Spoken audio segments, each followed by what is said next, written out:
Tiago, oh, always believe in your soul. It's bragging time at the Stakehouse for at least one of the duo.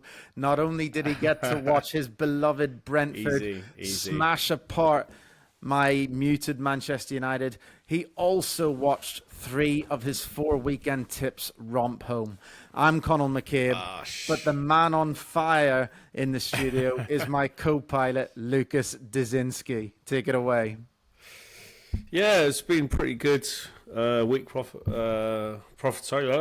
pretty profitable week, to be honest. 3 out of 4, nearly 4 out of 4. If Newcastle could just held on to a draw, it would have been half win, to be honest, but they deserve to lose that. But obviously, the main bet was really Brentford, wasn't it? So I'm really happy with that. Smashed up United quite well, as always, so it's kind of becoming business as usual now, right? Yeah, I mean, I was at it. And for most teams. United were dreadful. I had the camera. Saying that though, yeah, sorry. Saying that, where do you think United are on expected points? I'm going to say 8th. 4th. Okay, so underlying signs good. I was at the game at the GTEC, obviously, and had the camera phone out when Bruno stepped up, didn't I? Ready to record the moment of glory, and we're back in the game at 2-2. That's so good. It wasn't a Bruno penalty at all, and it wasn't a good United performance. The less said about it, the better. Brentford swarmed all over them, absolutely deserved winners, talking about it even more is only going to get me depressed. So there's plenty of time for that as we go through the games. Let's kick off and see how many more. No United top as well today. No United top, mate. No, it's in the back in a closet for another 5 years. Yeah, at least. No bosh. 5 years. That is optimistic. But anyway, let's crack on. Bournemouth versus Fulham. I mean, don't know about you, but this feels like a nightmare game to call for the start of the weekend. Both sides are just very unpredictable of late. It's tough to see. Yeah, really inconsistent, both teams, to be honest. How either of them, who's going to win this one. For me, it's definitely one to avoid. Fulham were great against Brentford, haven't looked overly good in any other game. Maybe Chelsea, they were a bit unlucky with the disallowed goal, but Bournemouth at home are usually pretty reliable. So if I was pushed, I'd probably say a low-scoring home win, but it's one that I'll be avoiding.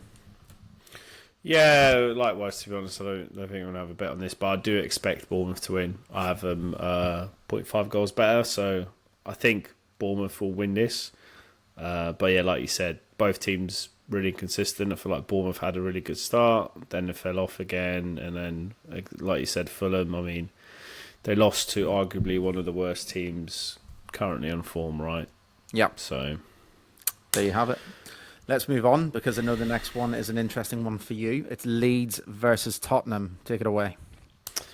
Yeah, I'm not convinced by either team, to be honest, especially Tottenham. I was watching Bodo /Glit game, whatever you want to call them. Yep. Frank did some weird changes to the lineup. He rested a few starters, which is a bit unusual considering Champions League should be the number one priority, and they could have got a good result against a weaker team and kind of, help them cement getting through the next round, but they ended up drawing that actually, and I think for the most part they probably weren't the better team.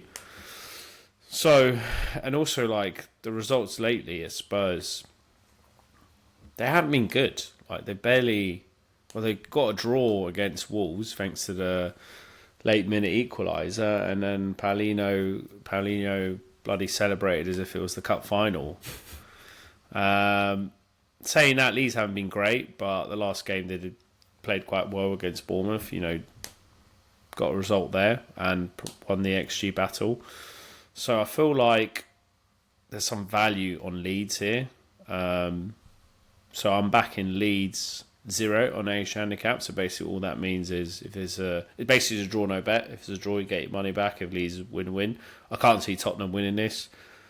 I think the likely result will be a draw, but I think Leeds can edge it. So, you're getting a bit of not a free roll, I wouldn't say a free roll, obviously, but I think like Leeds are a slightly better team. Playing at home as well, the crowd's going to be buzzing as well. And Spurs, yeah, I don't think they've been good. Yeah, the more that obviously you let me know about this a few days ago, and the more that I've thought about it, I actually really, really like this bet. In terms of Spurs leaving players out for Europe, I wouldn't be too surprised at that. With the group stages these days, 8 games each, you can afford to lose a game or two and still make it through quite comfortably. Yeah, However, but against a low opposition team, you just want to get out of the way early on, right, and then rotate yeah, later. I'm not saying it's the right approach. I'm just saying a few English teams have done it this week. Yeah, yeah, that's true. In terms of Leeds, they've actually pleasantly surprised me. They were really good away at Wolves, coming away from there with a 3-1 win. Yeah, They were good. I actually they thought they were did. They did get quite lucky there in on terms of XG. XG. Yeah, for sure. But they still won and by a clear margin, and they were a bit unlucky not to beat Bournemouth, right? I mean, Yeah, yeah. barring a late goal. So I'm actually, Who I would say Bournemouth are a better team than Spurs. I wouldn't disagree. And added to all of that, you've got Fortress Ellen Road. From the Spurs Fortress, Yeah, I mean, it's a tough place to go. In terms of Spurs, I think that it's a bit underwhelming. I think Simmons hasn't really had the desired impact there. I think they're really missing Kulusevski through injury. Like, I think he's far and away their best attacking player. I don't see an awful lot to get me excited about them, as you say. The likes of Odebear, Solanke's No. always injured, Madison's injured. Frank doesn't seem to fancy Brennan Johnson. I can completely get behind this bet, so which means it's probably going to lose, by the way. But yeah, I like it. So there you have it, first official tip of the weekend, and I will launch straight in with our second one in the next game, which is Arsenal versus West Ham. Obviously, they've acted swiftly there in terms of we question the timing of the sacking of Potter in terms of them getting Nuno in. But it kind of had the desired effect. I thought they were pretty good. I thought it was definitely an immediate reaction. Maybe it's new manager bounce away at Everton, but quite impressed with what they did there. And I think that they'll go to Arsenal, and this is a game perfectly set up for Nuno Espirito Santo style of football, where they will sit deep, they will defend deep, and look to contain Arsenal at every opportunity. Arsenal have a game right now. I'm not sure how they're getting on. They were 1-0 up last I checked. So they're obviously now balancing Europe with a Premier League fixture. And I think that Arsenal will be in job done mode against West Ham. I don't think they'll need to go out there and absolutely smash them. And I think that Nuno, as I say, will be most interested in sitting deep and keeping it tight. So I guess Arsenal will probably win this game, but I just think it will be very, very low scoring. And for odds against the 2.5 goal line, I think is very fair. You can actually get 2.4 on under 2.5 goals in this game. So I quite like that price. So I'm going to set that up as an official tip, which basically means that if Arsenal win 1 or 2-0, of course our bet lands. And I think that that's either of those score lines have an excellent chance. Yeah. I've got Arsenal over 1 goal better. I don't think there's any value myself. So cool. We'll happy move to on. skip. United versus Sunderland. I mean, I've made my feelings pretty clear on Amorim. The bottom line is, we talk about the fact he's not really developed any players. We talk about the fact that his system isn't working. You've got three. No, the players develop when they leave. So in a way, he has developed some players, no? But he's had an impact on their careers by leaving, right? But that's a negative impact though, right? Because he's had an impact. He's had an impact. Not the impact that we need him to have, but despite all of that, the biggest one is a manager that doesn't want to be there, shouldn't be there, and ultimately, this is a man I think trying to get himself sacked. There's been rumours that if they sack him now, they got to pay him 12 million, but if they sack him in November, it's 4 million. Oh, really? Yeah. Okay, hadn't heard. So maybe they're waiting until November first and then sack him to pay him less. I wouldn't be surprised. That wouldn't surprise me either. Because whoever you bring in now, they're not.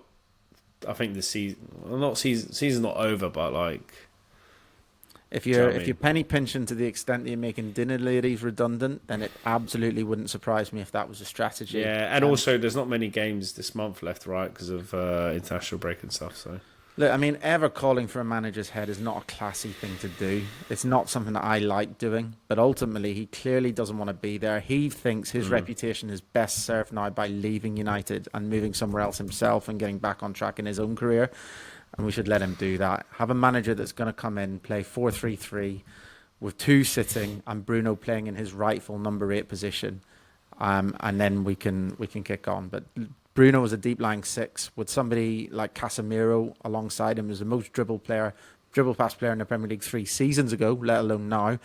Playing 3 centre-backs, yet still leaving all sorts of space. The system isn't working, and he's not going to change, and he knows that, and I think he wants to lose his job. That's the bottom line. Get his money and keep what he still has of his reputation. In terms of this game, it'd be interesting to see how Sunderland approach it. They were the only side that kept a clean sheet in the last game week just gone. Reggie Labrie doing really well there, and Sunderland making a real fist of it. They're already approaching the low points totals of the relegated sides last year, and up to third in the league, right? I mean, they are massively overperforming expected goals, but they should be 14th. But yeah, I mean, look, it's a really good start, and I think they've surprised a lot of people. I just wonder how they'll go about this game, because United are probably there for the taking, but maybe they'll look to consolidate, frustrate, and then strike later. I wouldn't touch this game with a barge pole. No, definitely not. Why? If you push me for a prediction, I'll say United, but it's not with any confidence whatsoever. So yeah. Yeah, I've got nothing here, to be honest. I've got United almost a goal better, but the way they're playing, who knows? Cool. Thanks. It's a shame it's not on TV, because I reckon it's just hilarious watching United. Yeah, I'm not too worried about that. It's just comic value. It should be Comedy Central. Please, let's mercifully move on. Chelsea versus Liverpool.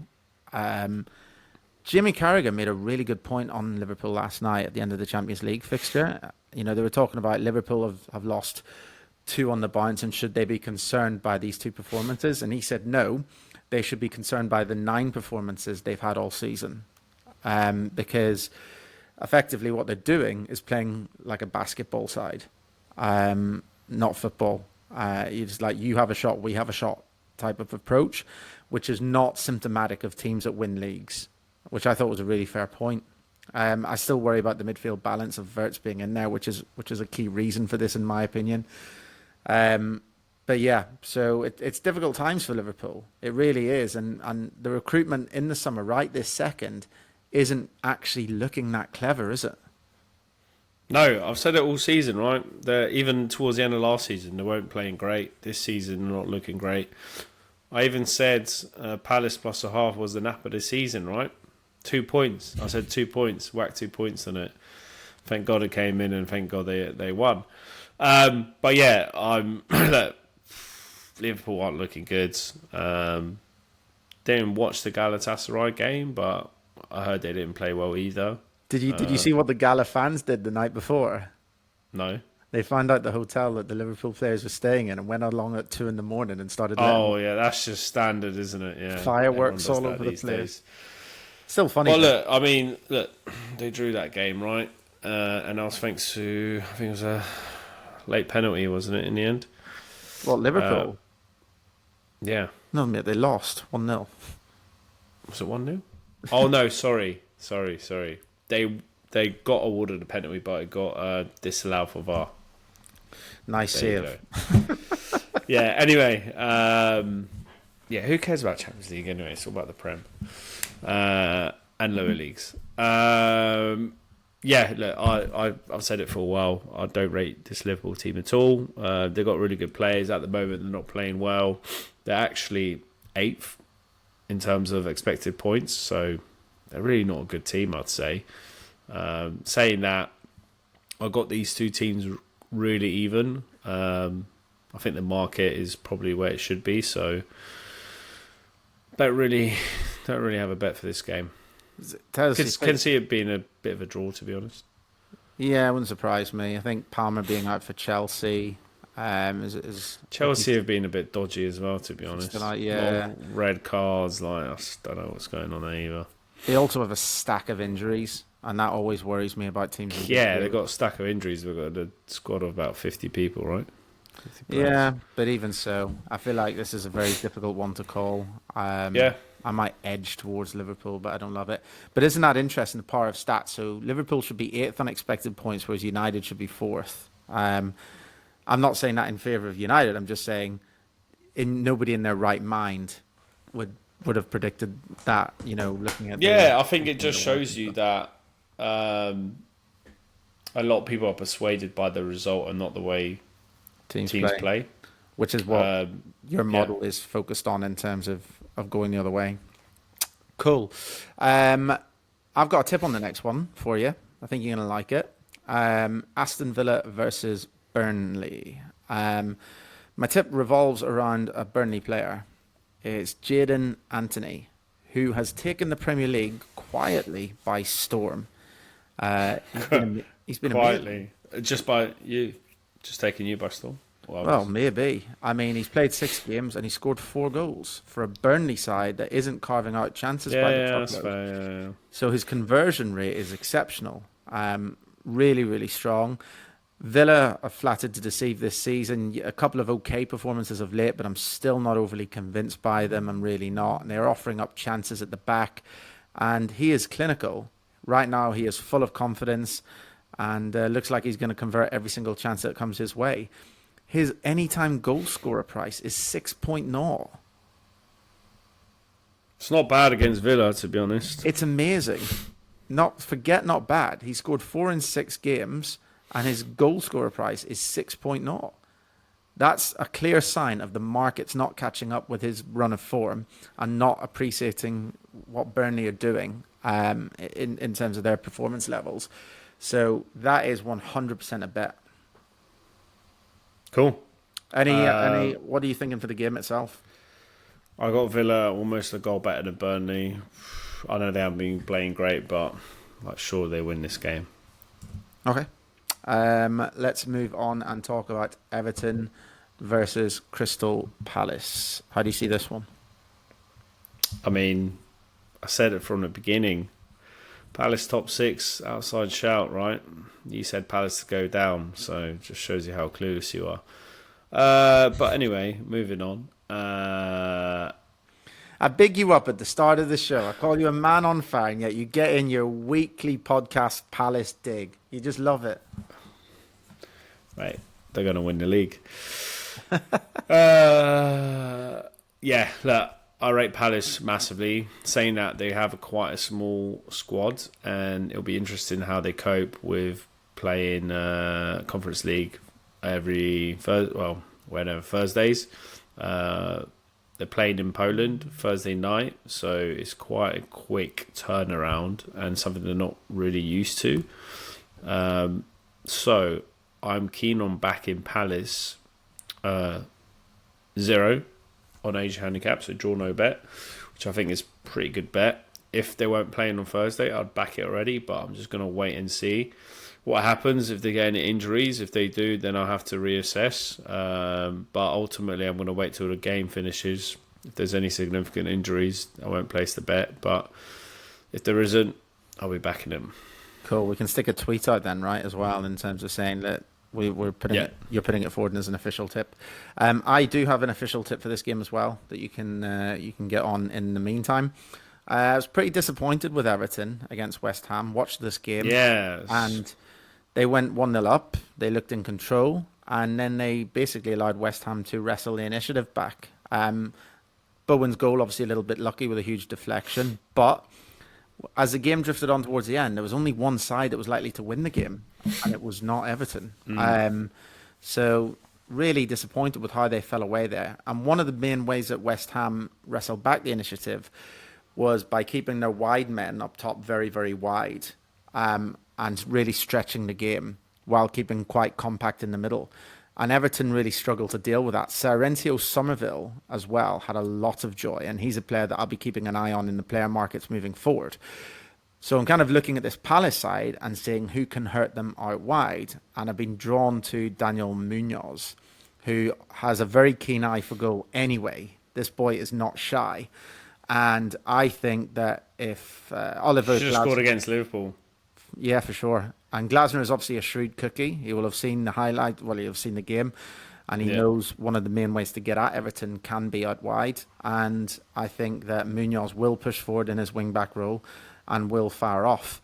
So basically, the tip here, Munoz has had 9 shots this season, but only 3 of them have hit the target. So the price for him to have 2 shots is the exact same price of him to have just 1 shot on target. But I think the best angle to go with here is just 2 shots at the same price, which is 2.63 or 13 to 8 on Bet365. What about what's his anytime? That could be a bit of a... That's another potential angle that I wouldn't put people off. I just know that I went for him. I just know that he is shoot on sight and can be shoot on sight. So I prefer, personally, in terms of an official tip, I prefer his 2 shots. So yeah, 2.63, that comes in as an official tip. Kind of with you, would probably expect to see Palace get something here, depending on no casualties on Thursday. Let's move on. We have got Newcastle versus Nottingham Forest. Some Angie ball for you to look forward to here. What are you thinking? I mean, I've said for a while, even under Nuno, like Forest were pretty fortunate where they were in a position, and they look like they're sliding down further down the table, and looks like variance has finally caught up with them. I don't rate them at all. The 17th in the table, and on expected points at 17th, that's where they should be. Newcastle on fire. Won today 4-0, smashed it. Bit disappointed against Arsenal, but yeah, they went ahead, just kind of sat back, didn't create much, was a bit frustrating because could have got maybe a draw out of it. But saying that, Arsenal did play quite well. I mean, I got Newcastle a whole goal better. I think they're gonna win this quite comfortably. Yeah, I'm not feeling a lot of personal love for Forest at the moment. I'm just not. Like, the Europe thing really annoys me. Like, I hate to be a killjoy to any Forest fans listening, but they shouldn't be in the Europa. Like, this technicality rubbish around Palace, it just doesn't feel right to me that they're there. I don't like it. In terms of this game, I think that Angie Ball means that there should be a lot of goals in this game. I think that he's under pressure, Ange. He's taken, like, take Europe aside, he's got like 1 point so far, something like that. I don't know what is the exact record, I confess, but it's not strong. And I think there's pressure to put in a performance and get a result here. I think they'll try and take the game to Newcastle, who won't lie down. And I think we could see a bit of a goal fest here. It wouldn't surprise me if it ended something like 3-2 to Newcastle or something like this. So I think there'll be all action. 3-0.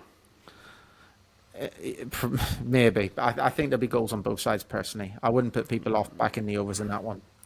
I think Newcastle win this by 2 goals. Okay. There you go. Maybe it's both. Maybe Newcastle win 4-2. Combined option there, which could be a nice price. Let's move on and talk about Wolves versus Brighton. I'm actually quite looking forward to this game. I think both sides have shown signs of life recently. Wolves got a good result at Spurs, and Brighton, obviously in dreamland with the result against Chelsea, which ultimately knocked me out of my last man standing competition at work, which I chose Chelsea because you said that your model had them to win comfortably. So thank you so much for that.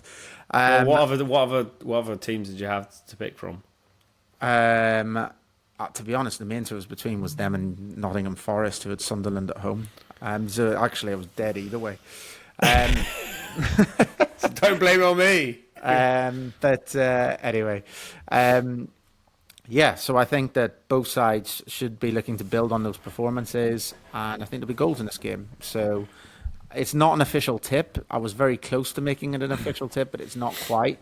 But I do think that there'll be goals, and I think that over 2.5 is a definite runner and one to include in the ACCAs if you're putting one together. What's your model saying for this one?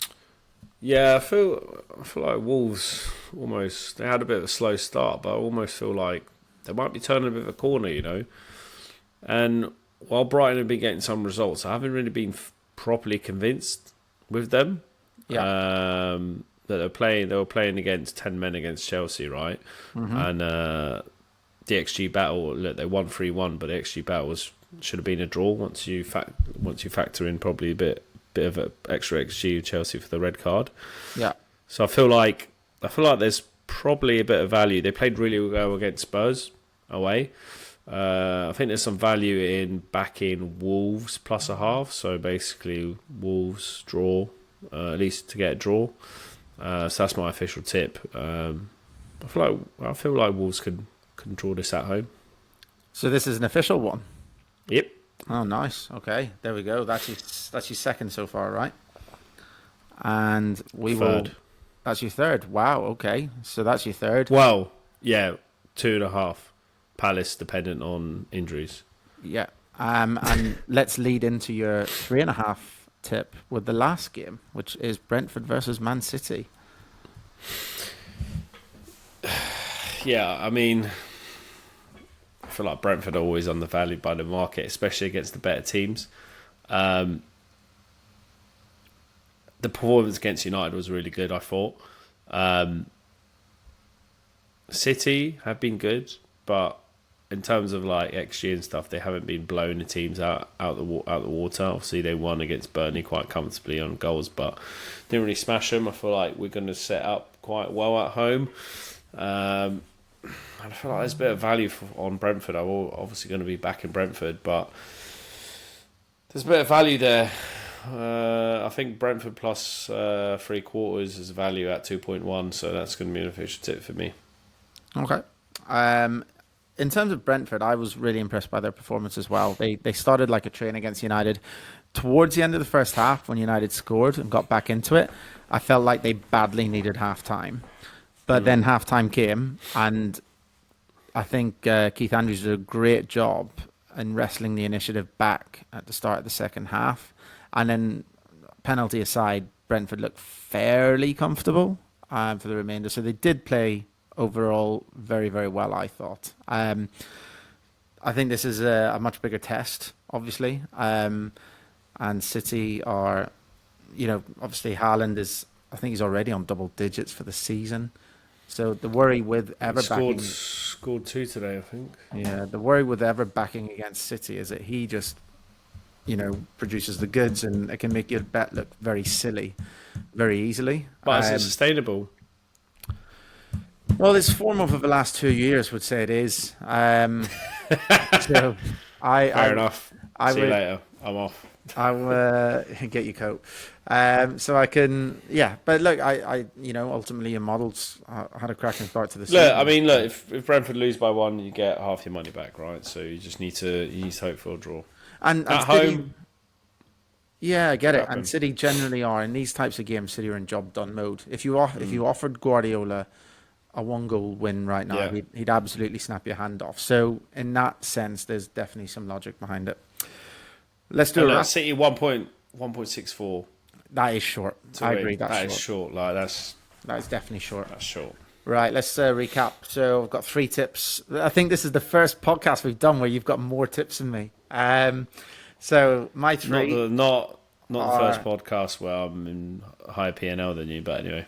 Yeah. It's time for your season. It's due. Arsenal versus West Ham under 2.5 goals is 2.4. Jadon Anthony anytime is for Burnley against Villa is 6.0. That's a great bet, by the way. I love that bet. You should all do that bet. Even you should do that bet. And finally, we have Munoz for Palace to have 2+ shots against Everton at 2.63. Those are my 3 official tips. What you got? Oh, sorry. I was actually just checking. Monaco drew with City 2-2. So not so City. That's just works in favour of the Brentford bet. But anyway, I have Leeds 0 Asian handicap against Tottenham. I have Palace 0 on Asian handicap, dependent on injuries. Wolves +0.5 at home against Brighton, and then Brentford +3/4 against City. So the City draw against Monaco's kind of giving me more confidence as well. Cool. All right. Also, Brentford have a full week. That helps a little bit. Yep, absolutely. And at home, obviously. I think he's trying to convince himself as much as us now. There you have it. Another game week for the Premier League wrapped up.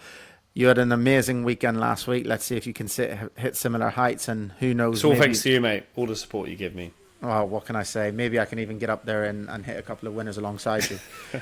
Chance would be a fine thing. Anyway, that's it from us. Enjoy your football. Take care of yourselves. Cheers.